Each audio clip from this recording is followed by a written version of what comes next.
comes to mind that I'd be curious if each of you have a use case or a story, a little transformational story you can share.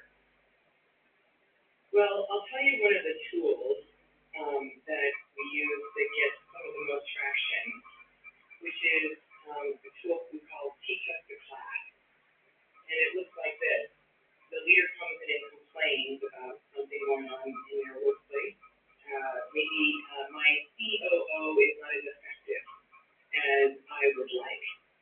So, in fact, my COO has been specifically ineffective. So we say, teach us a course. We want our COO to be ineffective like your COO is. What should we do to make sure we create exactly the same pattern that you're complaining about right now? And at first they go, wait, what? I didn't make this happen. We just entertain it for a minute. What have you done that's in your control to create this outcome? And very quickly, people who haven't even spent very much time at all with us can immediately jump in and say, well, I can see I've done this, and I didn't do this, and I said this, and I didn't feel this. And suddenly they've got a whole set of, top steps to take if you two want a dysfunctional COO. Oh, gee, that's really genius. Yeah, because everyone can complain and find fault, and what a soul mirror, I'd be like, oh. Yeah, and then we say, you don't need a coach or a therapist. You've got a list here. Go do the opposite of everything you just said, and you're going to go create your functional COO.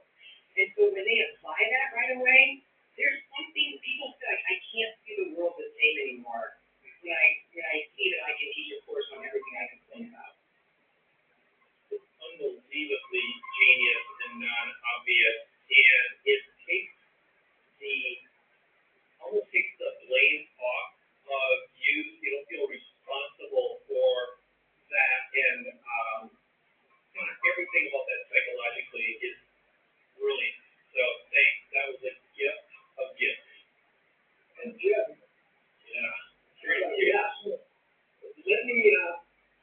you asked me, how do we get the conversation going? What's the entry? And then one of the main ways that are common with us is we'll be talking to a leader of an organization.